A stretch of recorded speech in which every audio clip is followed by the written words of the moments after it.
पंजाब हरियाणा हिमाचल देख रहे सारे दर्शकों का बहुत बहुत जी आया नूं। मैं मनोज जोशी तुहाडा स्वागत करता हाँ। भ्रिष्टाचार जिसका नाम सुनते ही हुण दिमाग 'च सिर्फ मंत्रियों विधायकों की तस्वीर बनती है और यह सिलसिला लंबे समय तो चलिया आ रहा है। सरकारां बदलियां पर भ्रिष्टाचार वाली गेम नहीं बदली। सवाल यह है कि गेम का असल खिडारी कौन है और कौन कौन इस गेम 'च शामिल है, किस किस ने कित्थे कित्थे किहड़ी किहड़ी कपलेबाजी, तमाम तुहाडे जो है सवाल होणगे ਅਤੇ ਉਹ ਸਾਰੇ ਸਵਾਲਾਂ ਦੇ ਜਵਾਬ ਸਾਡੀ एक खास पेशकश स्टेटस रिपोर्ट ਤੁਹਾਨੂੰ ਦਵਾਂਗੇ, ਜਿਸ ਵਿੱਚ ਤਫਸੀਲ ਨਾਲ ਸਾਡੀ ਕੋਸ਼ਿਸ਼ ਰਹੀ ਹੈ ਕਿ ਵਿਜੀਲੈਂਸ ਦੇ ਐਕਸ਼ਨ ਨੂੰ ਡੀਕੋਡ ਕਰਨ ਦੀ।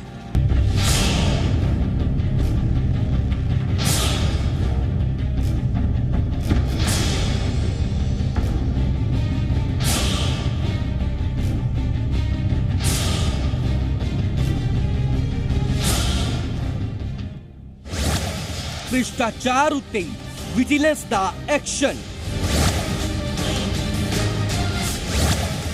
साबका मंत्रियों दी क्यों वधी टेंशन? कौन कौन है घोटालियां दा सरदार? किथे किथे जुड़े भ्रिष्टाचार दे तार? विजिलेंस के निशाने उत्ते क्यों पिछली सरकार? साबका मंत्रियों ते विधायकों उत्ते क्यों रडार? भ्रिष्टाचार पंजाब ते पंजाबियत नूं घुण वांगू लंबे समय तो खोखला कर रहा वो चारा जो कई दहाकियां तो कई सरकारां लई सरदर्दी बनिया। कई एजेंसियां गठित हुई, पुलिस के एक्शन होए, पर मंत्रियों संतरियों की मिली भुग दा काला गोरख धंधा चलता ही रहा अते लोकां दा पैसा मंत्रियों की जेबां च भरदा रहा। पर 2022 च बदली सरकार ने अजिही नुहार बदली कि फ्री हैंड हुई विजिलेंस ने मंत्रियों तो लैके साबका मुख मंत्रियों तक, साबका विधायकों तो लैके उन्हां दे करीबियां तक सब ते अजिहा आरा चलाया कि सब नूं हत्थां पैरां दी आई अते भ्रिष्टाचारियां नूं एक कार्रवाई रास नहीं। खैर घोटालियां बारे तो सब जानते नहीं, पर आखिरकार एक घोटालियां दी जड़ की सी अते कौन कौन सी ये सारे घोटालियां दा सरदार अते किथे किथे जुड़े सी ये सारे भ्रिष्टाचार दे तार? हर पहलू, हर डिटेल, हर केस पूरे टाइम नाल पूरे तफसील नाल खोलांगे साडी इस खास पेशकश एक्शन डीकोड। पर उस तो पहला ले चलते हैं रिवर्स टाइम यानी कि साल 2022। आरा सारिਆਂ ਦੀ ਚੱਲੂ ਤਾਂ ਇਹ ਵਾਦਾ ਤੇ ਦਾਵਾ ਨਹੀਂ ਬਲਕਿ ਪੰਜਾਬ ਦੇ ਮੁੱਖ ਮੰਤਰੀ ਭਗਵੰਤ ਮਾਨ ਦਾ ਫਰਮਾਨ ਸੀ ਕਿ ਚੋਰੀ ਹੋਵੇ ਜਾਂ ਰਿਸ਼ਵਤਖੋਰੀ, ਮੰਤਰੀ ਹੋਵੇ ਜਾਂ ਸੰਤਰੀ, ਆਮ ਹੋਵੇ ਜਾਂ ਖਾਸ, ਪੋਲੀਟੀਕਲ ਹੋਵੇ ਜਾਂ ਨਾਰਮਲ, ਆਰਾ ਸਭ ਤੇ ਚੱਲੂਗਾ, ਨੰਬਰ ਸਭ ਦਾ ਲੱਗੇਗਾ ਅਤੇ ਪੰਜਾਬ ਦਾ ਇੱਕ ਇੱਕ ਪੈਸਾ ਖਜ਼ਾਨੇ 'ਚ ਮੁੜ ਤੋਂ ਭਰੇਗਾ। ਖਜ਼ਾਨੇ ਦੀ ਚਾਬੀ ਨਵੇਂ ਹੱਥ 'ਚ ਆਈ ਹੈ। ਖਜ਼ਾਨਾ ਉਹੀ ਹੈ ਜਿਹੜੇ ਲੁੱਟ ਕੇ ਗਏ ਸੀ ਉਹਨਾਂ ਤੋਂ ਹੀ ਭਰਵਾਵਾਂਗੇ। ਤਾਂ ਪੰਜਾਬ ਦੇ ਵਜ਼ੀਰ ਆਜ਼ਮ ਦਾ ਇੱਕ ਕੋਈ ਜ਼ੁਮਲਾ ਜਾਂ ਜ਼ੁਬਾਨੀ ਹਮਲਾ ਨਹੀਂ ਬਲਕਿ ਸਿੱਧੀ ਚੇਤਾਵਨੀ ਅਤੇ ਅਲਟੀਮੇਟਮ ਸੀ ਕਿ ਬਚ ਸਕਦੇ ਹੋ ਬਚ ਲਓ। ਹੁਣ ਪੁਰਾਣੀਆਂ ਫਾਈਲਾਂ ਖੁੱਲਣਗੀਆਂ, ਕਪਲੇਬਾਜ਼ੀਆਂ ਦੇ ਅੰਬਾਰ ਦਾ ਬਾਜ਼ਾਰ ਸ਼ਰੇਆਮ ਲੱਗੇਗਾ ਅਤੇ ਉਸ ਬਾਜ਼ਾਰ ਨੂੰ ਸਾਫ਼ ਪੰਜਾਬ ਵਿਜੀਲੈਂਸ ਬਿਊਰੋ ਕਰੇਗੀ, ਜਿਸ ਤਹਿਤ ਵਿਜੀਲੈਂਸ ਨੇ ਸਾਰੇ ਸਾਬਕਾ ਮੰਤਰੀਆਂ ਵਿਧਾਇਕਾਂ ਦੀਆਂ ਪਰਤਾਂ ਖੋਲ੍ਹਣੀਆਂ ਸ਼ੁਰੂ ਕੀਤੀਆਂ ਅਤੇ ਪਹਿਲਾ ਨੰਬਰ यानी कि केस नंबर 1 जंगलात महकमा घोटाला। मुलजम साबका मंत्री साधु सिंह धर्मसोत, साबका मंत्री संगत सिंह गिलसिया। समा जून 2022। 2022 दी जून दी तपदी गर्मी च पंजाब दी सियासत भी उस वेले गरमाउण लगी जदों पूरे तैश च विजिलेंस दी टीमां ने घोटाले वाले मंत्रियां और माफ करना साबका मंत्रियां दी लिस्ट तैयार की, जिस जंगलात घोटाले दा सब तो पहला जिन बाहर निकलिया। कैप्टन सरकार च स्कॉलरशिप घोटाले तो खेड़ा छुड़ाए साबका मंत्री साधु सिंह धर्मसोत अते चन्नी सरकार वेले जंगलात महकमे दी कमान संभाले संगत सिंह गिलसिया दी उस वेले नींद उठ गई जो दरख्तां दी कटाई च कीते पैसिਆਂ दे खुर्द-बुर्द दा पूरा कच्चा चिट्ठा सामने आया। जी हां, समझे नहीं ना, पूरे विस्तार नाल समझाउने आ कि आखिरकार घोटाला की है। दरअसल एक्शन च विजिलेंस पहला ही सी ਅਤੇ सबूत इकट्ठा कर रही विजिलेंस ਦੇ ਅੜਿੱਕੇ ਜਦੋਂ ਮੁਹਾਲੀ ਦੇ ਜ਼ਿਲ੍ਹਾ ਫੋਰੈਸਟ ਅਫਸਰ ਗੁਰੂ ਅਮਨ ਸਿੰਘ ਚੜਿਆ ਤਾਂ ਨਾਲ ਹੀ ਠੇਕੇਦਾਰ ਹਰਮੋਹਿੰਦਰ ਸਿੰਘ ਵੀ ਕਾਬੂ ਕੀਤਾ ਗਿਆ, ਜਿਸ ਕੋਲ ਮਿਲੀ ਡਾਇਰੀ ਨੇ ਭ੍ਰਿਸ਼ਟਾਚਾਰ ਦਾ ਪੂਰਾ ਕਾਲਾ ਹਿਸਾਬ ਕਿਤਾਬ ਖੋਲਿਆ। ਡਾਇਰੀ 'ਚ ਧਰਮਸੋਤ ਅਤੇ ਗਿਲਸੀਆਂ ਦਾ ਦੋਹਾਂ ਦਾ ਨਾਮ ਸ਼ਾਮਿਲ ਸੀ। ਇਸ ਦੇ ਆਧਾਰ ਉੱਤੇ ਵਿਜੀਲੈਂਸ ਨੇ ਦੋਹਾਂ ਖਿਲਾਫ ਪ੍ਰੀਵੈਂਸ਼ਨ ਆਫ ਕਰਪਸ਼ਨ ਐਕਟ ਤਹਿਤ ਕੇਸ ਤਿਆਰ ਕੀਤਾ। ਤਾਂ ਕੇਸ ਤਾਂ ਫਾਈਲ ਹੋਇਆ ਅਤੇ ਧਰਮਸੋਤ ਤੇ ਇਲਜ਼ਾਮ ਲੱਗੇ ਕਿ ਖੈਰ ਦੇ ਦਰਖਤਾਂ ਦੀ ਕਟਾਈ ਨੂੰ ਲੈ ਕੇ ਪਰਮਿਟ ਜਾਰੀ ਕੀਤਾ ਜਾਂਦਾ ਸੀ ਤਾਂ ਉਸ 'ਚ 500 ਰੁਪਏ ਪ੍ਰਤੀ ਦਰਖਤ ਦੇ ਹਿਸਾਬ ਨਾਲ ਰਿਸ਼ਵਤ ਲਈ ਗਈ ਅਤੇ ਇਸੇ ਨਾਲ ਪੂਰੀ ਮਿਲੀ ਭੁਗਤ ਕਈ ਅਧਿਕਾਰੀਆਂ ਨੂੰ ਵੀ ਰਿਸ਼ਵਤ ਦੇ ਪੈਸੇ ਦਿੱਤੇ ਗਏ। ਇਸ ਤੋਂ ਇਲਾਵਾ ਡਿਵੀਜ਼ਨ 'ਚ ਤਬਾਦਲੇ ਨੂੰ ਲੈ ਕੇ ਧਰਮਸੋਤ ਜਨਾਬ ਉੱਤੇ ਲੱਖਾਂ ਰੁਪਏ ਦੀ ਰਿਸ਼ਵਤ ਲੈਣ ਦੀ ਪੋਲ ਖੁੱਲੀ ਅਤੇ ਪੂਰੇ ਕੁੱਲ ਮਿਲਾ ਕੇ ਹਿਸਾਬ ਲਾਇਆ ਤਾਂ ਕਰੋੜਾਂ ਰੁਪਏ ਦੀ 3 ਸਾਲ ਦੇ ਕਾਰਜਕਾਲ ਕਾਲੀ ਕਮਾਈ ਦਾ ਧਰਮਸੋਤ ਹੋਰਾਂ ਤੇ ਇਲਜ਼ਾਮ ਹੈ। ਭ੍ਰਿਸ਼ਟਾਚਾਰ ਖਤਮ ਕਰਨ ਦੇ ਮੁੱਦੇ ਤੇ ਬਣੀ ਪਿਛਲੇ ਸਾਲ ਆਮ ਆਦਮੀ ਪਾਰਟੀ ਦੀ ਸਰਕਾਰ ਦੇ ਮੁੱਖ ਮੰਤਰੀ ਭਗਵੰਤ ਸਿੰਘ ਮਾਨ ਨੇ ਭ੍ਰਿਸ਼ਟਾਚਾਰ ਨੂੰ ਲੈ ਕੇ ਜ਼ੀਰੋ ਟੋਲਰੈਂਸ ਤੇ ਕੰਮ ਕਰਨਾ ਸ਼ੁਰੂ ਕੀਤਾ। ਉਹਨਾਂ ਵੱਲੋਂ ਇੱਕ ਐਂਟੀ ਕਰਪਸ਼ਨ ਹੈਲਪਲਾਈਨ ਵੀ ਜਾਰੀ ਕੀਤੀ ਗਈ, ਪਰ ਸਰਕਾਰ ਬਣਨ ਦੇ ਕੁਝ ਮਹੀਨਿਆਂ ਬਾਅਦ ਹੀ ਪਿਛਲੇ ਸਾਲ ਜੂਨ ਦੇ ਵਿੱਚ ਸਭ ਤੋਂ ਪਹਿਲਾਂ ਕਾਂਗਰਸ ਸਰਕਾਰ ਦੇ 2 ਸਾਬਕਾ ਫੋਰੈਸਟ ਮਿਨਿਸਟਰ ਗ੍ਰਿਫਤਾਰ ਕੀਤੇ ਗਏ, ਜਿਨ੍ਹਾਂ ਵਿੱਚ ਸਾਧੂ ਸਿੰਘ ਧਰਮਸੋਤ ਜਿਹੜੇ ਸੀਗੇ ਉਹਨਾਂ ਨੂੰ ਗ੍ਰਿਫਤਾਰ ਕੀਤਾ ਗਿਆ। ਉਹਨਾਂ ਦਾ ਆਰੋਪ ਸੀ ਕਿ ਉਹਨਾਂ ਨੇ ਭ੍ਰਿਸ਼ਟਾਚਾਰ ਕੀਤਾ ਹੈਗਾ ਤੇ ਬਹੁਤ ਸਾਰੇ ਟੈਂਡਰਾਂ ਨੂੰ ਲੈ ਕੇ ਬਹੁਤ ਸਾਰੇ ਹੋਰ ਜਿਹੜੇ ਫੋਰੈਸਟ ਦੇ ਕੰਮ ਸੀਗੇ ਪੇੜ ਦੀ ਕਟਾਈ ਨੂੰ ਲੈ ਕੇ ਉਹਨਾਂ ਨੇ ਜਿਹੜੇ ਹੈਗਾ ਜੋ ਭ੍ਰਿਸ਼ਟਾਚਾਰ ਕੀਤਾ। ਇਸ ਕਰਕੇ ਉਹਨਾਂ ਦੇ ਖਿਲਾਫ ਪ੍ਰੀਵੈਂਸ਼ਨ ਆਫ ਕਰਪਸ਼ਨ ਐਕਟ ਦੀ ਧਾਰਾ ਤਹਿਤ ਕੇਸ ਦਰਜ ਕੀਤਾ ਗਿਆ। ਹਾਲਾਂਕਿ ਭ੍ਰਿਸ਼ਟਾਚਾਰ ਦੀ ਕਾਲੀ ਕਮਾਈ ਦਾ ਸਿਲਸਿਲਾ ਇੱਥੇ ਨਹੀਂ ਰੁਕਿਆ। ਕਾਂਗਰਸ 'ਚ ਫੁੱਟ ਪੈਣ ਮਗਰੋਂ ਚੰਨੀ ਮੁੱਖ ਮੰਤਰੀ ਬਣੇ ਤਾਂ ਧਰਮਸੋਤ ਦੀ ਥਾਂ ਇਸ ਵਾਰ ਗਿਲਸੀਆਂ ਨੂੰ ਜੰਗਲਾਤ ਮੰਤਰੀ ਦੀ ਜ਼ਿੰਮੇਵਾਰੀ ਦਿੱਤੀ ਗਈ, ਜਿਨ੍ਹਾਂ ਦੇ 3 ਮਹੀਨੇ ਦੇ ਕਾਰਜਕਾਲ 'ਚ ਲੱਖਾਂ ਰੁਪਏ ਦੀ ਰਿਸ਼ਵਤਖੋਰੀ ਦੀ ਵਿਜੀਲੈਂਸ ਨੇ ਫਾਈਲ ਤਿਆਰ ਕੀਤੀ, ਜਿਨ੍ਹਾਂ ਤੇ ਇਲਜ਼ਾਮ ਲੱਗੇ ਕਿ ਠੇਕੇਦਾਰ ਹਰਮੋਹਿੰਦਰ ਸਿੰਘ, ਜਿਸ ਨੂੰ ਵਿਜੀਲੈਂਸ ਨੇ ਗ੍ਰਿਫਤਾਰ ਕੀਤਾ ਸੀ, ਉਹਨਾਂ ਨੇ ਸਾਬਕਾ ਮੰਤਰੀ ਗਿਲਸੀਆਂ ਨੂੰ ਮੋਹਾਲੀ ਦੇ ਪਿੰਡ ਨਾਡਾ ਵਿੱਚ ਖੈਰ ਦੇ ਦਰਖਤਾਂ ਦੀ ਕਟਾਈ ਦਾ ਪਰਮਿਟ ਜਾਰੀ ਕਰਵਾਉਣ ਲਈ ਕੁਲਵਿੰਦਰ ਸਿੰਘ ਰਾਹੀਂ 5 ਲੱਖ ਰੁਪਏ ਰਿਸ਼ਵਤ ਦਿੱਤੀ ਅਤੇ ਇਸ ਮੁਤਲਕ ਰੇਂਜ ਅਫਸਰ, ਬਲਾਕ ਅਫਸਰ ਅਤੇ ਗਾਰਡ ਨੂੰ ਵੀ ਰਿਸ਼ਵਤ ਦਿੱਤੀ ਗਈ। ਗਿਲਸੀਆਂ ਨੇ ਆਪਣੇ ਕਾਰਜਕਾਲ ਦੌਰਾਨ ਹਰਮੋਹਿੰਦਰ ਠੇਕੇਦਾਰ ਦੀ ਪੰਜਾਬ ਦੇ ਡੀਐਫਓਸ ਨਾਲ ਮੀਟਿੰਗ ਕਰਵਾਈ ਸੀ। ਹਦਾਇਤ ਕੀਤੀ ਸੀ ਕਿ ਬੂਟਿਆਂ ਦੀ ਸੁਰੱਖਿਆ ਲਈ ਟਰੀ ਗਾਰਡਾਂ ਦੀ ਖਰੀਦ ਸਿਰਫ ਸਚਿਨ ਕੁਮਾਰ ਤੋਂ ਹੀ ਕੀਤੀ ਜਾਵੇ। ਇੱਕ ਟਰੀ ਗਾਰਡ ਦੀ ਕੀਮਤ 2800 ਰੁਪਏ ਸੀ, ਜਿਸ ਵਿੱਚੋਂ ਗਿਲਸੀਆਂ ਦਾ ਹਿੱਸਾ ਰਿਸ਼ਵਤ ਵਜੋਂ 800 ਰੁਪਏ ਪ੍ਰਤੀ ਰੁਕ ਸੀ ਅਤੇ ਗਿਲਸੀਆਂ ਨੇ 6 ਕਰੋੜ 40 ਲੱਖ ਰੁਪਏ ਰਿਸ਼ਵਤ ਵਜੋਂ ਇਕੱਠੇ ਕੀਤੇ। ਮੁੱਖ ਮੰਤਰੀ ਚਰਨਜੀਤ ਚੰਨੀ ਦੀ ਸਰਕਾਰ ਦੇ ਵਿੱਚ ਵਣ ਮੰਤਰੀ ਰਹੇ ਸੀਗੇ ਸੰਗਤ ਸਿੰਘ ਗਿਲਜੀਆਂ, ਉਹਨਾਂ ਪਰ ਵੀ ਆਰੋਪ ਲੱਗਿਆ ਕਿ ਉਹਨਾਂ ਨੇ ਟਰੀ ਗਾਰਡ ਦੇ ਵਿੱਚ ਘੁਟਾਲਾ ਕੀਤਾ ਗਿਆ ਤੇ ਉਹਨਾਂ ਪਰ ਵੀ ਇੱਕ ਐਫਆਈ ਦਰਜ ਕੀਤੀ ਗਈ ਤੇ ਸਾਧੂ ਸਿੰਘ ਧਰਮਸੋਤ ਦਾ ਗ੍ਰਿਫਤਾਰ ਕਰ ਲਏ ਗਏ ਸੀਗੇ। ਪਰ ਜਿਹੜੇ ਸੰਗਤ ਸਿੰਘ ਗਿਲਜੀਆਂ ਸੀਗੇ ਉਹ ਹਾਈ ਕੋਰਟ ਚਲੇ ਗਏ ਤੇ ਹਾਈ ਕੋਰਟ ਜਾਣ ਤੋਂ ਬਾਅਦ ਉਹਨਾਂ ਨੂੰ ਉੱਥੋਂ ਰਾਹਤ ਮਿਲੀ ਤੇ ਉਹਨਾਂ ਦੀ ਗ੍ਰਿਫਤਾਰੀ ਨਹੀਂ ਹੋਈ ਤੇ ਉਹ ਜਿਹੜੇ ਸੀਗੇ ਅੱਜ ਵੀ ਵਿਜੀਲੈਂਸ ਦੀ ਜਾਂਚ ਦਾ ਸਾਹਮਣਾ ਕਰ ਰਹੇ ਨੇ।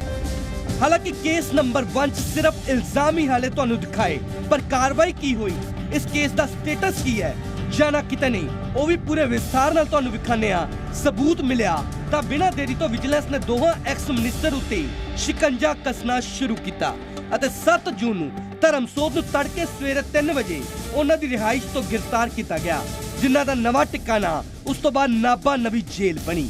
ਇਸੇ ਤਹਿਤ ਸੰਗਤ ਸਿੰਘ ਗਿਲਜੀਆਂ ਲਈ ਵੀ ਮੁਸ਼ਕਲਾਂ ਵੱਧ ਗਈਆਂ, ਪਰ ਕਾਨੂੰਨੀ ਦਾਅਪੇਚ ਦੀਆਂ ਦਲੀਲਾਂ ਖੇਡਣ ਤੋਂ ਬਾਅਦ ਇਸ ਕੇਸ ਦੀ ਸਟੇਟਸ ਰਿਪੋਰਟ ਇਸ ਹੱਦ ਤੱਕ ਪਹੁੰਚੀ ਕਿ 7 ਸਤੰਬਰ ਨੂੰ ਧਰਮਸੋਤ ਜ਼ਮਾਨਤ ਤਹਿਤ ਜੇਲ੍ਹ ਤੋਂ ਬਾਹਰ ਆਏ ਅਤੇ ਸੰਗਤ ਸਿੰਘ ਗਿਲਜੀਆਂ ਨੇ ਵੀ ਹਾਈ ਕੋਰਟ ਤੋਂ ਅਗਾਊਂ ਜ਼ਮਾਨਤ ਲੈ ਲਈ। ਪਰ ਬਾਹਰ ਆਉਣ ਤੋਂ ਬਾਅਦ ਧਰਮਸੋਤ ਨੇ ਆਪਣੇ ਉੱਤੇ ਲੱਗੇ ਇਲਜ਼ਾਮਾਂ ਨੂੰ ਨਕਾਰਾ ਕਰਦਿਆਂ ਉਲਟਾ ਸਰਕਾਰ ਉੱਤੇ ਬਦਲਾਖੋਰੀ ਤਹਿਤ ਕਾਰਵਾਈ ਦੇ ਤੜਕੇ ਲਾਏ।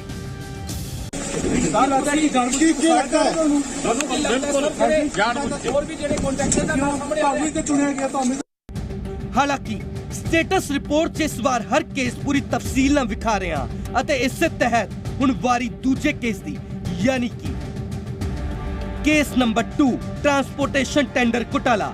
ਮੁਲਜ਼ਮ ਸਾਬਕਾ ਮੰਤਰੀ ਭਾਰਤ ਭੂਸ਼ਣ ਆਸ਼ੂ। ਸਮਾਂ ਅਗਸਤ 2022।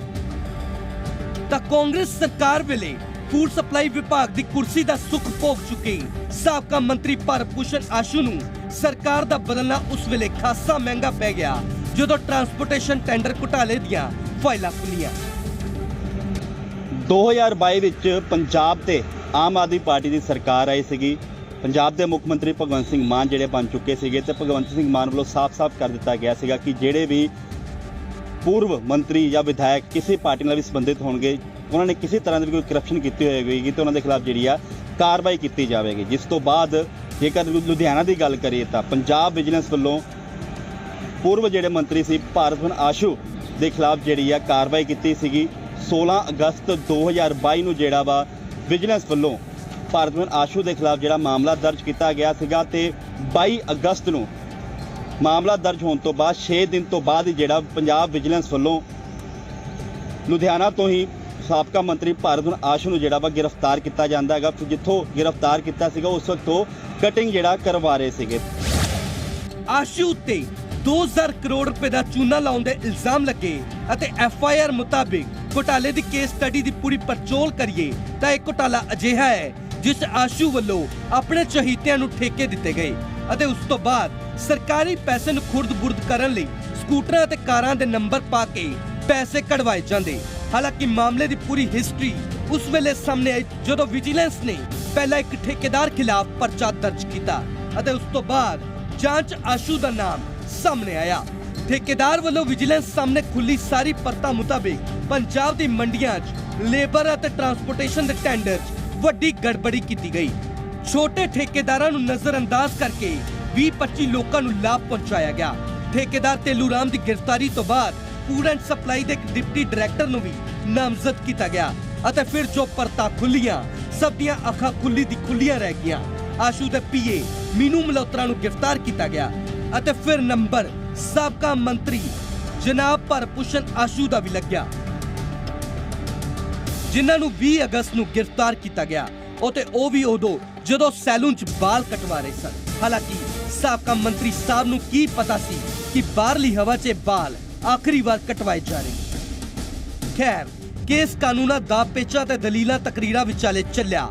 ਜ਼ਮਾਨਤ ਲਈ ਅਰਜ਼ੀਆਂ ਲਾਈਆਂ ਗਈਆਂ, ਸੈਸ਼ਨ ਕੋਰਟ ਤੋਂ ਹਾਈ ਕੋਰਟ ਤੱਕ ਪਹੁੰਚ ਕੀਤੀ ਪਰ ਗੱਲ ਨਹੀਂ ਬਣੀ ਅਤੇ ਹੁਣ ਤੱਕ ਆਸ਼ੂ ਸਾਬਕਾ ਮੰਤਰੀ ਸਾਹਿਬ ਨੂੰ ਜੇਲ੍ਹ ਦੀ ਰੋਟੀ ਹੀ ਖਾਣੀ ਪੈ ਰਹੀ ਹੈ।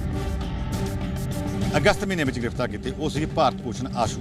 ਉਹ ਜਿਹੜਾ ਸੀਗਾ ਉਹ ਟੈਂਡਰ ਘੁਟਾਲਾ ਸੀਗਾ, ਜਿਹੜਾ ਢੋਆ-ਢੁਆਈ ਦਾ ਟੈਂਡਰ ਘੁਟਾਲਾ ਸੀਗਾ ਫੂਡ ਐਂਡ ਸਪਲਾਈ ਡਿਪਾਰਟਮੈਂਟ ਵਿੱਚ। ਉਹਦੇ ਵਿੱਚ ਉਹ ਗ੍ਰਿਫਤਾਰ ਕੀਤੇ ਗਏ ਸੀਗੇ। ਜਦੋਂ ਉਹ ਕਿਸੇ ਦੁਕਾਨ ਦੇ ਉੱਪਰ ਆਪਣੇ ਬਾਲ ਕਟਾ ਰਹੇ ਸੀ ਤਾਂ ਉਸ ਟਾਈਮ ਉਹਨਾਂ ਨੂੰ ਵਿਜੀਲੈਂਸ ਨੇ ਜਾ ਕੇ ਗ੍ਰਿਫਤਾਰ ਕੀਤਾ ਸੀਗਾ।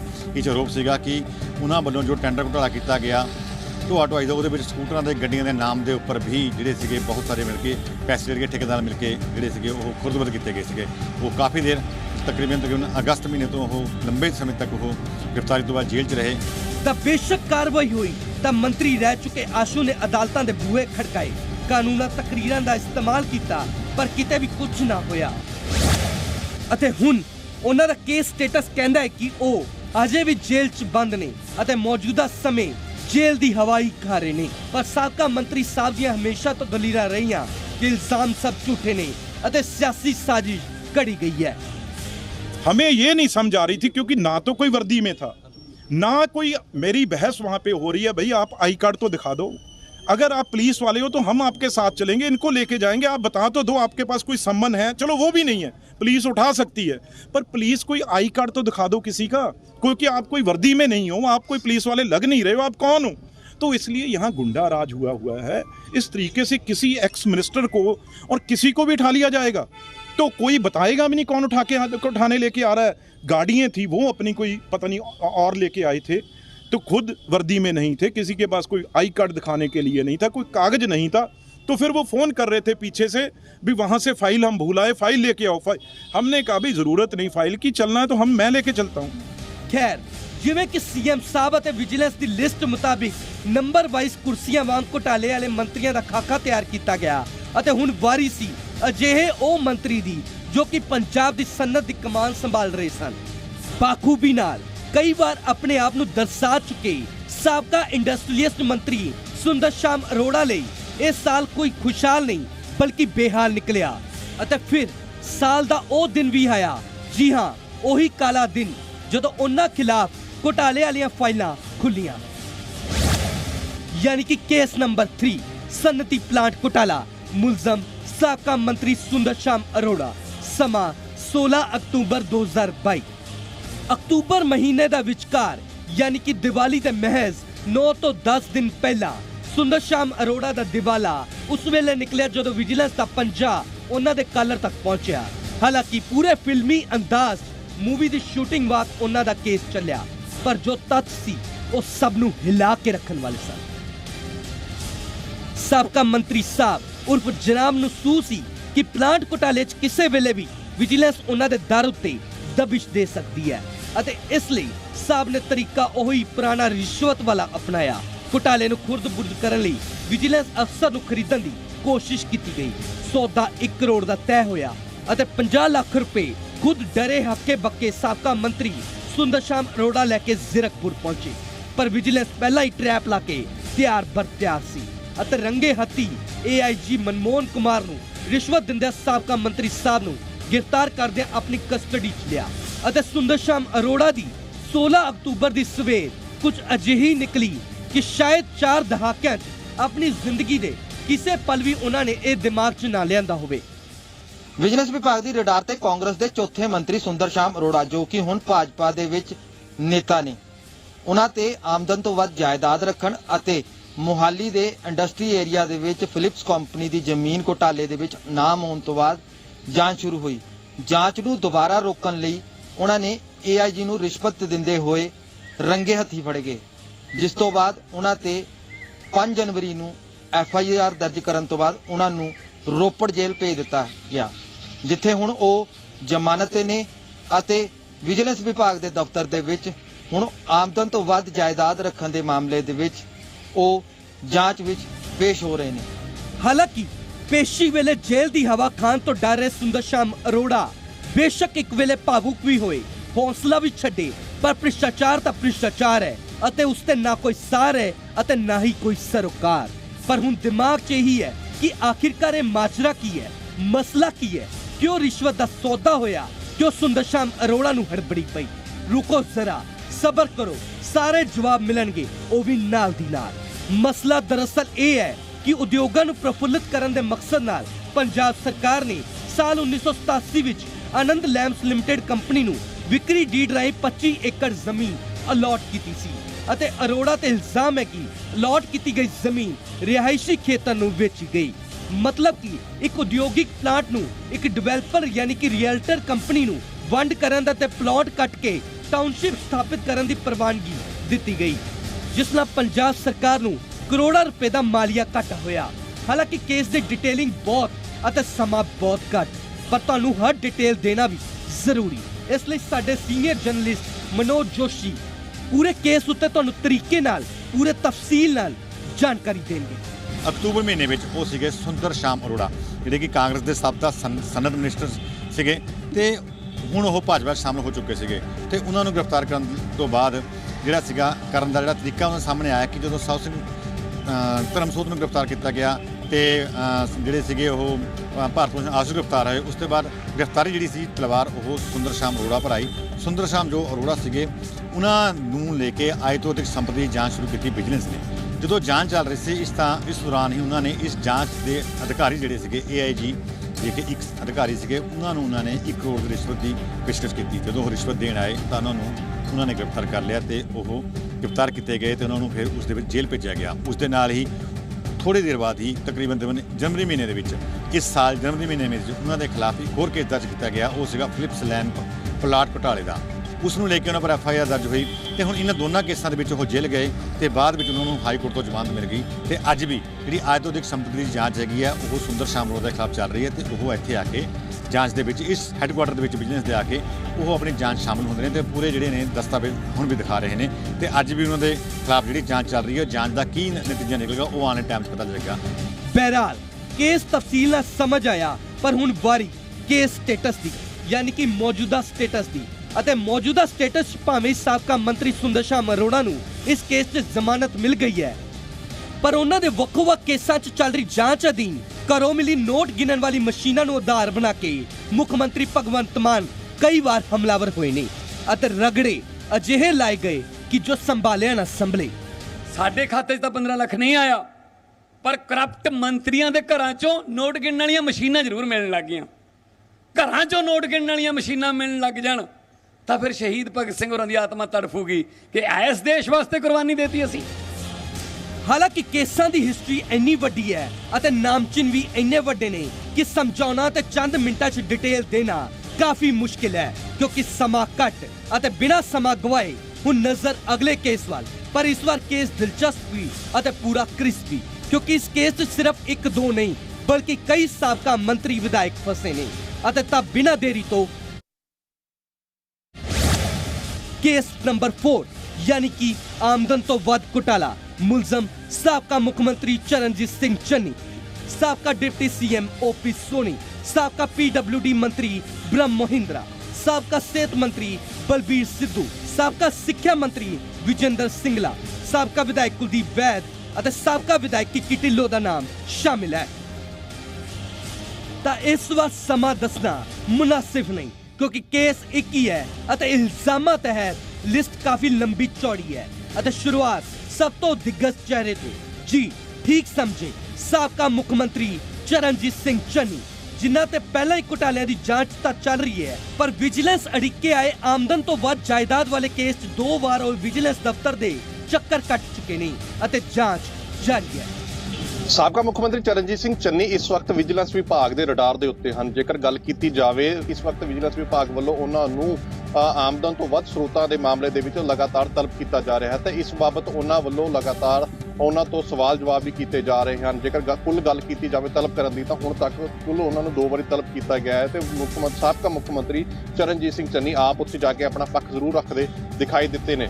ਸਾਬਕਾ ਮੁੱਖ ਮੰਤਰੀ ਚਰਨਜੀਤ ਸਿੰਘ ਚੰਨੀ ਵੱਲੋਂ ਇਹ ਵੀ ਬਿਆਨ ਸਾਹਮਣੇ ਆ ਰਹੇ ਨੇ ਕਿ ਉਹਨਾਂ ਨੇ ਕੁਝ ਉਹਨਾਂ ਗਲਤ ਨਹੀਂ ਕੀਤਾ ਹੈ। ਜੋ ਵੀ ਹੈ ਉਹਨਾਂ ਦਾ ਜੋ ਕਾਗਜ਼ੀ ਕਾਰਵਾਈ ਹੈ ਬਿਲਕੁਲ ਉਹਨਾਂ ਦੀ ਸਾਫ਼ ਤੇ ਸਪਸ਼ਟ ਹੈ ਤੇ ਵਿਜੀਲੈਂਸ ਵੱਲੋਂ ਜੋ ਕਾਗਜ਼ੀ ਕਾਰਵਾਈ ਮੰਗੀ ਜਾ ਰਹੀ ਹੈ ਉਹ ਸਾਫ਼ ਤੌਰ ਤੇ ਉਹਨਾਂ ਨੂੰ ਦੇਣਗੇ।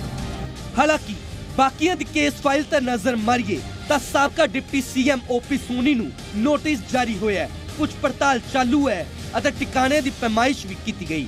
ਪਰ ਪੀਡਬਲਿਊਡੀ ਮਿਨਿਸਟਰ ਰਹਿ ਚੁੱਕੇ ਬ੍ਰਹਮ ਮਹਿੰਦਰਾ ਦੇ ਹਾਲਾਤ ਵੱਖਰੇ ਨੇ। ਖਰਾਬ ਸਿਹਤ ਬਾਵਜੂਦ ਉਹਨਾਂ ਤੇ ਉਹਨਾਂ ਦੇ ਪੁੱਤਰ ਨੂੰ ਕਈ ਵਾਰ ਵਿਜੀਲੈਂਸ ਦਫ਼ਤਰ ਸਫਾਈ ਦੇਣ ਲਈ ਹਾਜ਼ਰੀ ਲਵਾਉਣੀ ਪਈ। ਆਲਮ ਇਹ ਕਿ ਦਸਤਾਵੇਜ਼ ਤੱਕ ਜਮ੍ਹਾਂ ਕਰਵਾਏ ਗਏ, ਜਦਕਿ ਸਾਬਕਾ ਸਿਹਤ ਮੰਤਰੀ ਬਲਬੀਰ ਸਿੱਧੂ ਤੇ ਉਹਨਾਂ ਦੇ ਭਰਾ ਵੀ ਵਿਜੀਲੈਂਸ ਦੇ ਘੇਰੇ 'ਚ ਨੇ ਅਤੇ ਤਾਜ਼ਾ ਵਿਜੀਲੈਂਸ ਦਫ਼ਤਰ ਦੇ ਆਪਣੇ ਹਲਕੇ 'ਚ ਮੌਜੂਦ ਹੋਣ ਦੇ ਬਾਵਜੂਦ ਚੱਕਰ ਵੀ ਕੱਟਣੇ ਪਏ ਅਤੇ 4 ਵਾਰ ਆਪਣੀ ਪੇਸ਼ੀ ਵੀ ਦਰਜ ਕਰਵਾ ਚੁੱਕੇ ਨੇ। ਜਦਕਿ ਸਿੱਖਿਆ ਮੰਤਰੀ ਵਜੋਂ ਕਾਂਗਰਸ ਸਰਕਾਰ 'ਚ ਵਜ਼ੀਰ ਰਹਿ ਚੁੱਕੇ ਵਿਜੇਂਦਰ ਸਿੰਗਲਾ ਤੇ ਬਿਜਲੀ ਮੰਤਰੀ ਰਹੇ ਗੁਰਪ੍ਰੀਤ ਕਾਂਗੜ ਦਾ ਵੀ ਨੰਬਰ ਲੱਗਿਆ। ਹਾਲਾਂਕਿ ਸਭ ਦੀਆਂ ਦਲੀਲਾਂ ਇੱਕੋ ਰਹੀਆਂ ਕਿ ਸਿਰਫ ਤੇ ਸਿਰਫ ਸਿਆਸੀ ਬਦਲਾਖੋਰੀ ਅਤੇ ਸਾਜ਼ਿਸ਼ ਤਹਿਤ ਕਾਰਵਾਈਆਂ ਹੋ ਰਹੀਆਂ ਨੇ ਅਤੇ ਜਾਂਚ 'ਚ ਸਹਿਯੋਗ ਹੈ ਪਰ ਕਾਰਵਾਈ ਅਯੋਗ ਹੈ। ਭਗਵੰਤ ਮਾਨ ਜੀ ਨੇ ਮੇਰੇ ਤੇ ਹਮੇਸ਼ਾ ਦੀ ਤਰ੍ਹਾਂ ਅੱਜ ਫੇਰ ਇਲਜ਼ਾਮ ਲਗਾਏ। 1.25 ਸਾਲ ਤੋਂ ਜਿੱਦਣ ਦਾ ਇਹਦੀ ਸਰਕਾਰ ਆਈ ਹੈ ਇਹ ਬੰਦਾ ਸਾਨੂੰ ਮੈਂਟਲੀ ਟੌਰਚਰ ਕਰ ਰਿਹਾ ਹੈ, ਮੈਨੂੰ ਵੀ ਤੇ ਹੁਣ ਮੇਰੇ ਪਰਿਵਾਰ ਨੂੰ ਵੀ। ਤੇ ਅਜਿਹੇ ਝੂਠੇ ਇਲਜ਼ਾਮ ਪਹਿਲਾਂ ਵੀ ਲੱਗਦੇ ਰਹੇ ਹੈ, ਅੱਜ ਵੀ ਲੱਗੇ ਹੈ, ਆਖਰ ਨੂੰ ਇਹਨਾਂ ਨੇ ਸਾਫ਼ ਹੋ ਜਾਣਾ ਹੈ। ਲੇਕਿਨ ਇਸ ਬੰਦੇ ਦਾ ਜਿਹੜਾ ਕੰਮ ਹੈ ਉਹ ਮੈਨੂੰ ਬਦਨਾਮ ਕਰਨਾ ਜ਼ਿਆਦਾ ਹੈ, ਜਲੀਲ ਕਰਨਾ ਜ਼ਿਆਦਾ ਹੈ। ਰਿਕਾਰਡ ਮੰਗਿਆ ਸੀਗਾ ਜੋ ਮੇਰਾ ਬੈਲੈਂਸ ਸ਼ੀਟਾਂ ਜਾਂ ਜੋ ਆਈਟੀਆਰ ਰਿਟਰਨ ਵਗੈਰਾ ਜਾਂ ਜੋ ਪ੍ਰੋਪਰਟੀ ਦੇ ਸੰਬੰਧ ਦੇ ਵਿੱਚ ਉਹ ਸਾਰੇ ਡਾਕੂਮੈਂਟ ਮੈਂ ਸਬਮਿਟ ਕੀਤੇ ਨੇ। ਬਿਲਕੁਲ ਦੁੱਧ ਦਾ ਪਾਣੀ ਹੈ, ਕੋਈ ਚੱਕਰ ਹੀ ਨਹੀਂ ਹੈ। ਔਰ ਜਿੰਨਾ ਮੇਰਾ ਰਿਕਾਰਡ ਹੈ ਉਹ ਸਾਰਾ ਆਲਰੇਡੀ ਪਹਿਲਾਂ 2022 'ਚ ਮੈਂ ਜਿਹੜਾ ਚੋਣ ਜਮ੍ਹਾਂ ਕਰਾਇਆ ਦਿੱਤਾ ਹੈ ਉਹੀ ਸੇਮ ਸਾਰਾ ਕੁਛ ਇਹਨਾਂ ਕੋਲ ਹੁਣ ਡਿਪੋਜ਼ਿਟ ਕਰਾਇਆ, ਠੀਕ ਹੈ ਨਾ। ਤੇ ਜੇ ਇਹਨਾਂ ਕੋਲ ਮੈਨੂੰ ਕੋਈ ਵੀ ਇਨਵੈਸਟੀਗੇਸ਼ਨ ਆਪਾਂ ਉਹਦਾ ਸਾਹਮਣਾ ਕਰਾਂਗੇ, ਲੇਕਿਨ ਇਹ ਨਹੀਂ ਕਿ ਵੀ ਆਪਾਂ ਕਿਸੇ ਕੋਈ ਐਲੀਗੇਸ਼ਨ ਜਾਂ ਕੋਈ ਐਸੀ ਕੋਈ ਗੱਲ ਨਹੀਂ ਹੈ। ਦਾ ਨੰਬਰ ਸਿਰਫ ਸਾਬਕਾ ਮੰਤਰੀਆਂ ਨਹੀਂ ਵਿਧਾਇਕਾਂ ਦਾ ਵੀ ਲੱਗਿਆ, ਜਿਸ 'ਚ ਸ਼ੁਮਾਰ ਸਾਬਕਾ ਕਾਂਗਰਸੀ ਵਿਧਾਇਕਾਂ 'ਚੋਂ ਕਿੱਕੀ ਢਿੱਲੋਂ ਅਤੇ ਕੁਲਦੀਪ ਵੈਦ ਦੀ ਉਸ ਵੇਲੇ ਪੈਰਾਂ ਹੇਠੋਂ ਜ਼ਮੀਨ ਖਿਸਕੀ ਜਦੋਂ ਵਿਜੀਲੈਂਸ ਨੇ ਪਰਤਾਂ ਖੋਲੀਆਂ। ਆਲਮ ਇਹ ਕਿ ਇੱਕ ਯਾਨੀ ਕਿ ਵੈਦ ਸਾਹਿਬ ਨੂੰ ਆਪਣੇ ਆਪ ਨੂੰ ਪਾਕ ਸਾਫ ਦੱਸਣ ਲਈ 10 ਤੋਂ ਕਈ ਵਾਰ ਵਿਜੀਲੈਂਸ ਦਫ਼ਤਰ ਦੇ ਚੱਕਰ ਕੱਟਣੇ ਪਏ। ਤਾਂ ਦੂਜੇ ਫਰੀਦਕੋਟ ਤੋਂ ਸਾਬਕਾ ਐਮਐਲਏ ਕਿੱਕੀ ਢਿੱਲੋਂ, ਜਿਨ੍ਹਾਂ ਦੀ ਨੌਬਤ ਇੱਥੋਂ ਤੱਕ ਆਈ ਕਿ 16 ਮਈ ਨੂੰ ਵਿਜੀਲੈਂਸ ਨੇ ਗ੍ਰਿਫਤਾਰ ਕੀਤਾ। ਪੰਜਾਬ ਵਿਜੀਲੈਂਸ ਦੀ ਰਡਾਰ ਤੇ ਹਲਕਾ ਗਿੱਲ ਤੋਂ ਪੂਰਵ ਵਿਧਾਇਕ ਕਾਂਗਰਸੀ ਕੁਲਦੀਪ ਸਿੰਘ ਵੈਦ ਨੇ ਤੁਹਾਨੂੰ ਦੱਸ ਦਈਏ ਕਿ ਆਏ ਤੋਂ ਵੱਧ ਜਿਹੜਾ ਸੰਪत्ति ਬਣਾਉਣ ਦਾ ਮਾਮਲਾ ਸੀਗਾ, ਕਮਾਈ ਤੋਂ ਵੱਧ ਜਿਹੜੀਆਂ ਜਾਇਦਾਦ ਬਣਾਈ ਸੀਗੀ, ਜਿਸ ਤੋਂ ਬਾਅਦ ਜਿਹੜਾ ਵਿਜੀਲੈਂਸ ਨੇ ਜਿਹੜਾ ਉਹਨਾਂ ਨੂੰ ਘੇਰਿਆ ਸੀਗਾ ਤੇ ਲਗਾਤਾਰ ਕਿਤਨਾ ਕਿਤੇ ਤੁਹਾਨੂੰ ਦੱਸ ਦੇ ਕਿ ਚੰਡੀਗੜ੍ਹ ਤੋਂ ਟੀਮ ਆਈ ਸੀਗੀ ਵਿਜੀਲੈਂਸ ਦੀ ਟੈਕਨੀਕਲ ਟੀਮ ਆਈ ਸੀਗੀ ਜਿਹੜਾ ਕੁਲਦੀਪ ਸਿੰਘ ਵੈਦ ਦਾ ਘਰ ਹੈਗਾ ਵਾ ਸ਼ਰਾਬਾ ਨਗਰ, ਉਸ ਘਰ ਦੀ ਪੂਰੀ ਚੈਕਿੰਗ ਕੀਤੀ ਗਈ ਸੀ, ਤਹਿਕੀਕਾਤ ਕੀਤਾ ਗਿਆ ਸੀਗਾ। ਹਰ ਇੱਕ ਜਿਹੜੇ ਕਾਗਜ਼ਾਤ ਜਿਹੜੇ ਆ ਖੰਗਾਲੇ ਜਾ ਰਹੇ ਸੀਗੇ ਤੇ ਉਹਨਾਂ ਦੇ ਘਰ ਦੀ ਜਿਹੜੀ ਆ ਪਮਾਇਸ਼ ਕੀਤੀ ਗਈ ਸੀਗੀ ਤੇ ਹੋਰ ਜਿਹੜੇ ਉਹਨਾਂ ਕੋਲ ਪ੍ਰੋਪਰਟੀਆਂ ਸੀਗੀਆਂ, ਨਾਲ ਦਾ ਦਫ਼ਤਰ ਹੋਵੇ ਜਾਂ ਕਿਤੇ ਕੋਈ ਰੈਸਟੋਰੈਂਟ ਹੋਵੇ, ਸਭ ਦੀ ਜਿਹੜੀ ਆ ਉਹਨਾਂ ਵੱਲੋਂ ਇੱਕ ਇੱਕ ਜਿਹੜਾ ਡਾਕੂਮੈਂਟ ਖੰਗਾਲਿਆ ਜਾ ਰਿਹਾ ਸੀ। ਬਹਿਰਾਲ ਨੰਬਰ ਸਭ ਦਾ ਲੱਗਿਆ। ਇਸ 'ਚ ਸਾਬਕਾ ਮੁੱਖ ਮੰਤਰੀ ਦੇ ਚਹੀਤੇ ਅਤੇ ਕਰੀਬੀ ਭਰਤਿੰਦਰ ਚਾਲ ਵੀ ਰਗੜੇ ਗਏ ਅਤੇ ਉਹਨਾਂ ਦੇ ਮੈਰਿਜ ਪੈਲੇਸ ਸਮੇਤ ਕਈ ਥਾਵਾਂ ਦੀ ਪੈਮਾਇਸ਼ ਵੀ ਵਿਜੀਲੈਂਸ ਕਰਵਾ ਚੁੱਕੀ ਹੈ। ਹਾਲਾਂਕਿ ਭਾਵੇਂ ਕਾਂਗਰਸ ਕਹਿ ਰਹੀ ਹੈ ਕਿ ਸਿਆਸੀ ਕਿਹੜ ਕੱਢੀ ਜਾ ਰਹੀ ਹੈ, ਪਰ ਵਿਜੀਲੈਂਸ ਦੇ ਨਿਸ਼ਾਨੇ ਤੇ ਸਿਰਫ ਸਾਬਕਾ ਕਾਂਗਰਸੀ ਜਾਂ ਮੌਜੂਦਾ ਕਾਂਗਰਸੀ ਹੀ ਨਹੀਂ ਬਲਕਿ ਰਡਾਰ ਉੱਤੇ ਅਕਾਲੀ ਦਲ ਦੇ ਸਾਬਕਾ ਮੰਤਰੀ ਤੇ ਵਿਧਾਇਕ ਵੀ ਰਹੇ। ਹੁਣ ਵਾਰੀ ਕੇਸ ਨੰਬਰ 5 ਯਾਨੀ ਕਿ ਸਿੰਚਾਈ ਘੁਟਾਲੇ ਦੀ। ਮੁਲਜ਼ਮ ਸਾਬਕਾ ਵਿਧਾਇਕ ਸ਼ਰਨਜੀਤ ਸਿੰਘ ਢਿੱਲੋਂ ਅਤੇ ਜਨਮੇਜਾ ਸਿੰਘ ਸੇਖੋਂ। ਤਾਂ ਪੁਰਾਣੀਆਂ ਠੰਡੇ ਬਸਤੇ ਪਈਆਂ ਫਾਈਲਾਂ ਖੋਲਦਿਆਂ ਵਿਜੀਲੈਂਸ ਨੇ ਕਈ ਸਾਲ ਪੁਰਾਣੇ 1000 ਕਰੋੜ ਰੁਪਏ ਸਿੰਚਾਈ ਘੁਟਾਲੇ ਦੀ ਪਰਤ ਖੋਲੀ ਤਾਂ ਅਕਾਲੀ ਦਲ ਦੇ ਦਿੱਗਜ ਸ਼ਰਨਜੀਤ ਸਿੰਘ ਢਿੱਲੋਂ ਅਤੇ ਜਨਮੇਜਾ ਸਿੰਘ ਸੇਖੋਂ ਨੂੰ ਮੁੜ ਤੋਂ ਵਿਜੀਲੈਂਸ ਜਾਂਚ ਦੇ ਦਾਇਰੇ 'ਚ ਲਿਆਂਦਾ ਗਿਆ। ਹਾਲਾਂਕਿ ਇਸ ਘੁਟਾਲੇ ਦੇ ਮੁੱਖ ਮੁਲਜ਼ਮ ਠੇਕੇਦਾਰ ਗੁਰਿੰਦਰ ਸਿੰਘ ਨੂੰ ਦਸੰਬਰ 2017 'ਚ ਗ੍ਰਿਫਤਾਰ ਕਰ ਲਿਆ ਗਿਆ ਸੀ। ਹਾਲਾਂਕਿ 6 ਸੀਨੀਅਰ ਅਕਾਲੀ ਦਲ ਦੇ ਲੀਡਰ ਹੋਰ ਵੀ ਵਿਜੀਲੈਂਸ ਦੀ ਰਡਾਰ ਤੇ ਹੈ, ਪਰ ਪੰਜਾਬ ਦੀ ਰਵਾਇਤੀ ਪਾਰਟੀ ਸ਼੍ਰੋਮਣੀ ਅਕਾਲੀ ਦਲ ਮੁੜ ਤੋਂ ਖੋਲੀਆਂ ਫਾਈਲਾਂ ਉੱਤੇ ਇਤਰਾਜ਼ ਜ਼ਾਹਿਰ ਕਰ ਰਿਹਾ ਹੈ ਅਤੇ ਦਲੀਲ ਇੱਕੋ ਰਹੀ ਕਿ ਸਰਕਾਰ ਆਪਣੇ ਮੰਤਰੀਆਂ ਤੇ ਕਾਰਵਾਈ ਕਿਉਂ ਨਹੀਂ ਕਰ ਰਹੀ। ਪੰਜਾਬ ਵਿਜੀਲੈਂਸ ਵੱਲੋਂ ਲਗਾਤਾਰ ਕਾਰਵਾਈ ਕਰਦੇ ਹੋਇਆ ਬਹੁਤ ਸਾਰੇ ਸਾਬਕਾ ਮੰਤਰੀਆਂ ਨੂੰ ਪੁੱਛਗਿੱਛ ਵਾਸਤੇ ਬੁਲਾਇਆ ਜਾ ਰਿਹਾ ਤਾਂ ਉੱਥੇ ਕਾਫੀ ਤਾਦਾਦ ਦੇ ਵਿੱਚ ਮੰਤਰੀਆਂ ਦੀ ਸਾਬਕਾ ਮੰਤਰੀਆਂ ਦੀ ਹੁਣ ਤੱਕ ਗ੍ਰਿਫਤਾਰੀ ਵੀ ਹੋਈ ਆ। ਹਾਲਾਂਕਿ ਇਸ ਪੂਰੀ ਗ੍ਰਿਫਤਾਰੀ ਨੂੰ ਲੈ ਕੇ ਜਾਂ ਕਹਿ ਸਕਦੇ ਵਿਜੀਲੈਂਸ ਦੀ ਕਾਰਵਾਈ ਨੂੰ ਲੈ ਕੇ ਵਿਰੋਧੀ ਧਿਰਾਂ ਕਿਸ ਤਰੀਕੇ ਦੇ ਨਾਲ ਵੇਖਦੀਆਂ ਨੇ। ਸ਼੍ਰੋਮਣੀ ਅਕਾਲੀ ਦਲ ਤੋਂ senior leader doctor Daljit Singh Cheema ji ਸਾਡੇ ਨਾਲ ਮੌਜੂਦ ਨੇ, ਗੱਲਬਾਤ ਕਰਾਂਗੇ। ਚੀਮਾ ਸਾਹਿਬ, ਕਿਸ ਤਰੀਕੇ ਦੇ ਨਾਲ ਵੇਖਦੇ ਹੋ ਵਿਜੀਲੈਂਸ ਵੱਲੋਂ ਲਗਾਤਾਰ ਕਾਰਵਾਈਆਂ ਕੀਤੀਆਂ ਜਾ ਰਹੀਆਂ ਨੇ, ਸਾਬਕਾ ਮੰਤਰੀ ਹੁਣ ਚਾਹੇ ਕਿਸੇ ਦੇ ਸਾਬਕਾ ਵਿਧਾਇਕ ਹੁਣ ਰਡਾਰ ਤੇ ਨੇ, ਉਹਨਾਂ ਤੋਂ ਪੁੱਛਗਿੱਛ ਕੀਤੀ ਜਾ ਰਹੀ ਹੈ ਤੇ ਬਹੁਤ ਸਾਰੇ ਸਾਬਕਾ ਮੰਤਰੀਆਂ ਦੀ ਗ੍ਰਿਫਤਾਰੀ ਵੀ ਹੋ ਚੁੱਕੀ ਹੈ। ਇੱਕ ਮਰਿਆਦਾ ਹੁੰਦੀ ਹੈ ਸਰਕਾਰਾਂ ਦੀ, ਕਿਉਂਕਿ ਵਿਜੀਲੈਂਸ ਤਾਂ ਹੋਮ ਮਿਨਿਸਟਰੀ ਦੇ ਅੰਡਰ ਹੀ ਹੈ।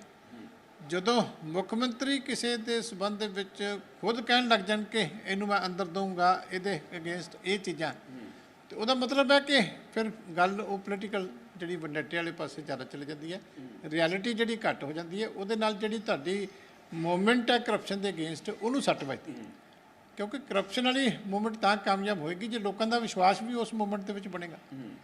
ਜਦੋਂ ਤੁਸੀਂ ਪੋਲੀਟੀਕਲ ਟੂਲ ਦੇ ਤੌਰ ਦੇ ਉੱਤੇ ਸਰਕਾਰ ਇਹਨੂੰ ਯੂਜ਼ ਕਰਨਾ ਸ਼ੁਰੂ ਕਰ ਦਿੰਦੀ ਹੈ ਤੇ ਫਿਰ ਜਿਹੜਾ ਅਸਲੀ ਮਕਸਦ ਹੁੰਦਾ ਉਹ ਜਿਹੜਾ ਉਹ ਡਿਫੀਟ ਹੋ ਜਾਂਦਾ ਤੇ ਰਾਜਨੀਤੀ ਜਿਹੜੀ ਆ ਉਹ ਹਾਵੀ ਹੋ ਜਾਂਦੀ। ਜਿਵੇਂ ਸਰ ਪੋਲੀਟੀਕਲ ਏਜੰਡੇ ਦੇ ਤੌਰ ਤੇ ਵਰਤਿਆ ਜਾ ਰਿਹਾ ਵਿਜੀਲੈਂਸ ਨੂੰ, ਜਿਸ ਤਰੀਕੇ ਨਾਲ ਤੁਸੀਂ ਦੱਸਿਆ ਕਿ ਸਟੀਅਰਿੰਗ ਸਰਕਾਰ ਦੇ ਹੱਥ 'ਚ ਹੋਵੇ, ਕਾਰਨ ਕੀ ਲੱਗਦੀ ਹੈ ਕਿ ਪੋਲੀਟੀਕਲ ਤਰੀਕਾ ਕਿਉਂ ਅਪਣਾਇਆ ਜਾ ਰਿਹਾ? ਨਹੀਂ, ਉਹਦਾ ਕਾਰਨ ਹੈ ਨਾ, ਹੁਣ ਕਿੰਨੇ ਮੰਤਰੀ ਫਸ ਚੁੱਕੇ ਆ ਤਾਂ ਹੁਣ ਸਰਕਾਰ ਨੂੰ ਡਰ ਲੱਗਾ ਹੈਗਾ ਕਿ ਇਹੋ ਜਿਹੇ ਕੰਮ ਹੀ ਕਰੀਏ ਜਿਹੜਾ ਆਪਣੇ ਹੱਥ 'ਚ ਰਵੇ, ਕਿ ਜਿਸ ਸਪੀਡ ਦੇ ਨਾਲ ਰੂਲਿੰਗ ਪਾਰਟੀ ਦੇ ਬੰਦੇ ਫਸਣ ਲੱਗੇ ਆ, ਜੇ ਇਦਾਂ ਚੱਲਦਾ ਰਿਹਾ ਤੇ ਸਾਰੀ ਪਾਰਟੀ ਅੰਦਰ ਹੋ ਜਾਏਗੀ। ਤਾਂ ਅਕਾਲੀ ਦਲ ਹੋਵੇ ਜਾਂ ਕਾਂਗਰਸ ਸਿੱਧਾ ਤੌਰ ਤੇ ਸਰਕਾਰ ਦੀ ਇਹਨਾਂ ਕਾਰਵਾਈਆਂ ਨੂੰ ਸਿਆਸੀ ਰੰਜਿਸ਼ ਦਾ ਹਵਾਲਾ ਦੇ ਕੇ ਸਿਆਸੀ ਅਤੇ ਵੱਡੇ ਅਹਿਮ ਸਾਜ਼ਿਸ਼ ਤੇ ਇਲਜ਼ਾਮ ਠੋਕ ਰਹੀ ਹੈ। ਪਰ ਜ਼ੀ ਪੰਜਾਬ, ਹਰਿਆਣਾ, ਹਿਮਾਚਲ ਇੱਕ ਜ਼ਿੰਮੇਵਾਰ ਚੈਨਲ ਹੋਣ ਦੇ ਨਾਤੇ ਹਰ ਪਹਿਲੂ ਹਰੇਕ ਦਾ ਪੱਖ ਰੱਖਣ ਦੇ ਬਾਵਜੂਦ ਸਰਕਾਰ ਦੇ ਨੁਮਾਇੰਦੇ ਤੱਕ ਵੀ ਪਹੁੰਚ ਕੀਤੀ ਅਤੇ ਜਿਨ੍ਹਾਂ ਦੀ ਦਲੀਲ ਰਹੀ ਕਿ ਜੇਕਰ ਵਿਰੋਧੀ ਪਾਕ ਸਾਫ ਨੇ ਤਾਂ ਜਾਂਚ ਹਰਜ਼ ਕੀ ਹੈ। ਗੱਲਬਾਤ ਕਰਨ ਲਈ ਸਾਡੇ ਨਾਲ ਮਲਵਿੰਦਰ ਕੰਗ ਜੀ ਇਸ ਵਕਤ ਮੌਜੂਦ ਨੇ। ਕੰਗ ਸਾਹਿਬ, ਸਭ ਤੋਂ ਪਹਿਲਾਂ ਇਹ ਸੀਗਾ ਕਿ ਜਿਹੜੀ ਆਮ ਆਦਮੀ ਪਾਰਟੀ ਹੈ, ਆਮ ਆਦਮੀ ਪਾਰਟੀ ਦੀ ਸ਼ੁਰੂਆਤ ਜਿਹੜੀ ਕੀ ਹੈ ਉਹ ਇੱਕ ਐਂਟੀ ਕਰਪਸ਼ਨ ਮੂਵਮੈਂਟ ਤੋਂ ਸ਼ੁਰੂ ਹੋਈ ਸੀਗੀ। ਜਿਹੜੀ ਪਾਰਟੀ ਹੈ ਉੱਥੋਂ ਨਿਕਲੀ ਹੈ। ਉਸ ਤੋਂ ਬਾਅਦ ਜਦੋਂ ਸਰਕਾਰ ਬਣਦੀ ਹੈ ਤਾਂ ਵਾਅਦਾ ਵੀ ਸੀਗਾ ਕਰਪਸ਼ਨ ਖਤਮ ਕਰਾਂਗੇ। ਵਿਜੀਲੈਂਸ ਨੇ ਜਦੋਂ ਆਪਣਾ ਕੰਮ ਕਰਨਾ ਸ਼ੁਰੂ ਕੀਤਾ ਤਾਂ ਉਸ ਨੂੰ ਸਿਆਸੀ ਬਦਲਾਖੋਰੀ ਕਿਹਾ ਜਾ ਰਿਹਾ ਹੈ। ਪਹਿਲੀ ਗੱਲ ਕੀ ਇਹ ਸਿਆਸੀ ਬਦਲਾਖੋਰੀ ਹੈ, ਦੂਜੀ ਗੱਲ ਕਿ ਇਸ ਨੂੰ ਜੇਕਰ ਇਹ ਸਿਆਸੀ ਬਦਲਾਖੋਰੀ ਨਹੀਂ ਹੈ ਤਾਂ ਫਿਰ ਇਹ ਸ਼ਬਦ ਦਾ ਇਸਤੇਮਾਲ ਕੀਤਾ ਕਿਉਂ ਜਾ ਰਿਹਾ ਵਿਰੋਧੀ ਧਿਰ ਵੱਲੋਂ? ਦੇਖੋ, ਪਹਿਲੀ ਗੱਲ ਤਾਂ ਇਹ ਆ ਵੀ ਜਿਹੜੇ ਇਸ ਸ਼ਬਦ ਦਾ ਇਸਤੇਮਾਲ ਕਰ ਰਹੇ ਆ ਨਾ ਸਿਆਸੀ ਬਦਲਾਖੋਰੀ, ਕਿਉਂਕਿ ਉਹਨਾਂ ਨੂੰ ਆਪਣਾ ਫਿਕਰ ਮਾਰ ਰਿਹਾ ਔਰ ਇਹ ਰਲ ਮਿਲ ਕੇ ਗੇਮ ਚੱਲੀ ਜਾ ਰਹੀ ਸੀ ਕਿ ਆਪਣੇ ਤੇ ਅੰਪਾਇਰ ਖੜੇ ਹੋ ਗਏ। ਤੁਸੀਂ ਸਾਰੀ ਝਾਤੀ ਮਾਰੋ 2000 ਤੋਂ ਬਾਅਦ ਜਿਹੜੇ ਰਾਜ ਕਰਦੀ ਰਹੀ ਸੱਤਾ ਦੇ ਲੀਡਰਾਂ ਦੇ ਇਨਕਮ ਤੇ, ਉਹਨਾਂ ਤੇ ਝਾਤੀ ਮਾਰੋਗੇ, ਉਹਨਾਂ ਦੇ ਅੰਪਾਇਰ ਖੜੇ ਹੋ ਗਏ, ਪੰਜਾਬ ਤੇ ਕਰਜ਼ਾ ਚੜ੍ਹਦਾ ਰਿਹਾ। ਤੁਸੀਂ ਦੇਖੋ ਨਾ ਕਿਸ ਕਿਸ ਤਰ੍ਹਾਂ ਦੇ ਕੋਈ ਪਰਲ ਦਾ ਨਿਕਲ ਰਿਹਾ ਹੈ ਤੇ ਕੋਈ ਗੋਆ ਦੀ ਜ਼ਮੀਨ ਨਿਕਲ ਰਹੀ ਹੈ ਤੇ ਕੋਈ ਕਿਤੇ ਨਿਕਲ ਰਿਹਾ ਹੈ। ਸੋ law will take its own course। Vigilance ਇਮਾਨਦਾਰੀ ਨਾਲ ਬਿਲਕੁਲ ਵਿਦਾਊਟ ਪੋਲੀਟੀਕਲ ਇੰਟਰਫੇਰੈਂਸ ਕੰਮ ਕਰ ਰਹੀ ਹੈ, ਕਿਉਂਕਿ ਪੰਜਾਬ ਦੇ ਲੋਕਾਂ ਨੂੰ ਅਸੀਂ ਹਿਸਾਬ ਕਿਤਾਬ ਦੇਣਾ। ਜ਼ੀਰੋ ਟੋਲਰੈਂਸ ਜਿਹੜਾ ਸਾਡਾ ਮਾਨ ਸਾਹਿਬ ਦੀ ਸਰਕਾਰ ਦਾ, ਅਰਵਿੰਦ ਜੀ ਦੀ ਜਿਹੜਾ ਏਜੰਡਾ ਹੈ ਕਰਪਸ਼ਨ ਨੂੰ ਲੈ ਕੇ, ਉਸ ਤੇ ਅਸੀਂ ਅੱਗੇ ਵਧ ਰਹੇ ਹਾਂ। ਜਿਹੜੇ ਪੰਜਾਬ ਦੇ ਦੋਖੀ ਉਹਨਾਂ ਨੂੰ ਕਾਨੂੰਨ ਦੇ ਹਿਸਾਬ ਨਾਲ ਸਜ਼ਾ ਹੋਊਗੀ, ਕੋਈ ਪੋਲੀਟੀਕਲ ਵੈਂਡੇਟਾ ਨਹੀਂ। ਆਪਣੇ ਵੀ ਤਾਂ 2-3 ਅੰਦਰ ਕੀਤੇ ਨਾ ਫਰਕ। ਤਾਂ ਸਟੇਟਸ ਰਿਪੋਰਟ ਦੀ ਸ਼ੁਰੂਆਤ 'ਚ ਅਸੀਂ ਗੱਲ ਕਹੀ ਸੀ ਕਿ ਇਸ ਵਾਰ ਗੱਲ ਐਕਸ਼ਨ ਦੀ ਕੋਡ ਦੀ ਕਰਾਂਗੇ ਅਤੇ ਇਸ ਲਈ ਕਾਨੂੰਨੀ ਪੱਖ ਤੋਂ ਵੀ ਅਸੀਂ ਪਹੁੰਚ ਕੀਤੀ ਹੈ ਤੇ ਜਾਣਨ ਦੀ ਕੋਸ਼ਿਸ਼ ਕੀਤੀ ਕਿ ਕੋਈ ਵੀ ਘਟਾਲਾ ਹੈ ਜਾਂ ਕੋਈ ਵੀ ਜਾਂਚ, ਕੋਈ ਵੀ ਕਾਰਵਾਈ ਹੈ ਜਾਂ ਕੋਈ ਵੀ ਲੜਾਈ ਅਤੇ ਉਸ 'ਚ ਕੀ ਲੂਪਹੋਲ ਹੈ ਅਤੇ ਕਿੱਥੇ ਭ੍ਰਿਸ਼ਟਾਚਾਰ ਦਾ ਝੋਲ ਹੈ। ਬਿਜ਼ਨਸ ਜੋ ਕਾਰਵਾਈ ਕਰਦੀ ਹੈ ਉਹਨੂੰ ਤੁਸੀਂ ਐਜ਼ ਏ ਸੀਨੀਅਰ ਕਾਉਂਸਲ ਕਿੱਦਾਂ ਦੇਖਦੇ ਹੋ? ਸਰ, ਕੋਈ ਵੀ ਇਨਵੈਸਟੀਗੇਸ਼ਨ ਕੇਸ ਦੀ ਜਦੋਂ ਹੋ ਰਹੀ ਹੁੰਦੀ ਹੈ ਉਹਦਾ ਪ੍ਰਾਈਮਾ ਫੇਸੀ ਮਤਲਬ ਜੇ ਅਸੀਂ ਦੇਖੀਏ ਪਹਿਲੀ ਚੀਜ਼ ਉਹਦੇ ਵਿੱਚ ਇਹੀ ਹੁੰਦੀ ਹੈ ਕਿ ਇੱਕ ਪ੍ਰੀਜ਼ੰਪਸ਼ਨ, ਇੱਕ ਮੰਨੀ ਜਾਂਦੀ ਹੈ ਚੀਜ਼ ਕਿ ਐਲੀਗੇਸ਼ਨਸ ਜਿਹੜੇ ਹੈਗੇ ਉਹ ਸੱਚੇ ਆ, ਤਾਂ ਉਹਨਾਂ ਦੀ ਤਫਤੀਸ਼ ਕੀਤੀ ਜਾ ਰਹੀ ਹੈ। ਔਰ ਜਦੋਂ ਤੱਕ ਕਿਸੇ ਵੀ ਕੇਸ ਦੇ ਵਿੱਚ ਤਫਤੀਸ਼ ਨਹੀਂ ਹੁੰਦੀ ਉਦੋਂ ਤੱਕ ਸੱਚਾਈ ਸਾਹਮਣੇ ਨਹੀਂ ਆ ਸਕਦੀ। ਪਰ ਗੱਲ ਇਹ ਹੁੰਦੀ ਹੈ ਜਿਹੜੀ ਅੱਜ ਕੱਲ੍ਹ ਇਨਵੈਸਟੀਗੇਟਿਵ ਏਜੰਸੀਜ਼ ਨੇ ਜਿੰਨੀਆਂ ਵੀ, ਖਾਸ ਕਰ ਪੰਜਾਬ ਦੇ ਵਿੱਚ ਜੋ ਅਸੀਂ ਪਿਛਲੇ 15 ਸਾਲਾਂ ਦਾ ਜੇ ਅਸੀਂ ਟ੍ਰੈਂਡ ਕੱਢੀਏ ਤੇ ਅਸੀਂ ਦੇਖਾਂਗੇ ਕਿ ਬੜੇ ਵਿੰਡਿਕਟਿਵ ਐਟੀਟਿਊਡ ਨੇ ਨਾਲ ਇਨਵੈਸਟੀਗੇਸ਼ਨਸ ਕੀਤੀਆਂ ਜਾ ਰਹੀਆਂ। ਉਹ ਇਨਵੈਸਟੀਗੇਸ਼ਨ ਸੱਚਾਈ ਬਾਹਰ ਲਿਆਉਣ ਦੇ ਲਈ ਨਹੀਂ ਕੀਤੀਆਂ ਗਈਆਂ, ਕਿਸੇ ਨੂੰ ਫਸਾਉਣ ਲਈ ਕੀਤੀਆਂ ਜਾ ਰਹੀਆਂ, ਕਿਸੇ ਨੂੰ ਤੰਗ ਕਰਨ ਲਈ ਕੀਤੀਆਂ ਜਾ ਰਹੀਆਂ, ਉਹੋ ਜਿਹੀਆਂ ਜ਼ਿਆਦਾ ਹੋਈਆਂ। ਸੋ ਉਹਦੇ ਵਿੱਚ ਕਿਹੜੀ ਇਨਵੈਸਟੀਗੇਸ਼ਨ ਫੇਅਰ ਹੈ ਔਰ ਕਿੰਨੀ ਫੇਅਰ ਹੈ, ਉਹ ਚੀਜ਼ਾਂ ਤਾਂ ਟਾਈਮ ਡਿਸਾਈਡ ਕਰੂਗਾ। ਜੇ ਮੈਂ ਕਿਸੇ ਵੀ ਇਨਵੈਸਟੀਗੇਸ਼ਨ ਤੇ ਕਮੈਂਟ ਕਰਾਂ ਉਹ ਮੇਰੇ ਪਾਰਟ ਤੇ ਠੀਕ ਨਹੀਂ ਹੋਊਗਾ, ਬਿਕੋਜ਼ ਮੈਂ ਜਦੋਂ ਇਨਵੈਸਟੀਗੇਟਿਵ ਰਿਪੋਰਟ ਦੇ ਕਿਸੇ ਦੇ ਕਾਗਜ਼ ਹੀ ਨਹੀਂ ਦੇਖੇ ਤਾਂ ਮੈਂ ਕਿਵੇਂ ਕਹਿ ਸਕਦਾ। ਐਜ਼ ਆਫ ਨਾਓ ਇੱਕ ਐਲੀਗੇਸ਼ਨ ਹੈ। ਦੂਜੀ ਇਹਦੇ 'ਚ ਇੱਕ ਮਤਲਬ ਸਿੰਪਲ ਜੀ ਗੱਲ ਜਿਹੜੀ ਮੈਂ ਐਜ਼ ਅ ਲਾਇਰ ਸਮਝਦਾ, ਮੰਨ ਲਓ ਤੁਸੀਂ ਕਿਸੇ ਮੰਤਰੀ ਤੇ ਐਲੀਗੇਸ਼ਨ ਲਾਤਾ, ਉਹ ਮੰਤਰੀ ਨੇ ਜੋ ਵੀ ਕੀਤਾ ਹੈ ਸਿੱਧਾ ਕਿਸੇ ਕਲਰਕ ਨੇ ਕਿਹਾ ਤੇ ਮੰਤਰੀ ਨੇ ਸਾਈਨ ਤਾਂ ਕੀਤੇ ਨਹੀਂ, ਇੱਕ ਪੂਰੀ ਹਾਇਰਾਰਕੀ ਹੈ। ਸੋ ਜੇ ਕਿਸੇ ਮੰਤਰੀ ਨੇ ਕੁਝ ਕੀਤਾ ਹੈ ਇਹਦਾ ਮਤਲਬ ਉਹ ਪੂਰੀ ਬਿਊਰੋਕ੍ਰੇਸੀ ਦੀ ਲਾਈਨ ਹੈ ਜਿਹੜੀ ਉਸ ਚੀਜ਼ ਨੂੰ ਸਪਰੈਸ ਕਰ ਰਹੀ ਸੀ ਜਾਂ ਉਹ ਗਲਤ ਚੀਜ਼ ਦੀ ਭਾਗੀਦਾਰ ਸੀ। ਸੋ ਤੁਹਾਨੂੰ ਉਹ ਪੂਰੀ ਜਿਹੜੀ ਚੇਨ ਹੈ ਉਹਦੇ ਵਿੱਚ ਸਾਰੇ ਆਫਿਸਰਸ ਨੂੰ ਇਨਕਲੂਡ ਕਰਨਾ ਪੈਣਾ ਹੈ। ਜਦੋਂ ਤੁਸੀਂ ਉਹਨਾਂ ਆਫਿਸਰਸ ਨੂੰ ਇਨਕਲੂਡ ਨਹੀਂ ਕਰ ਰਹੇ ਤੁਹਾਡੀ ਇਨਵੈਸਟੀਗੇਸ਼ਨ ਸਟੈਂਡ ਹੀ ਨਹੀਂ ਕਰਨੀ। ਸਭ ਤੋਂ ਇੰਪੋਰਟੈਂਟ ਗੱਲ, ਹਰ ਡਿਪਾਰਟਮੈਂਟ ਦੇ ਵਿੱਚ ਇੱਕ ਇੰਟਰਨਲ ਵਿਜੀਲੈਂਸ ਹੁੰਦੀ ਹੈ।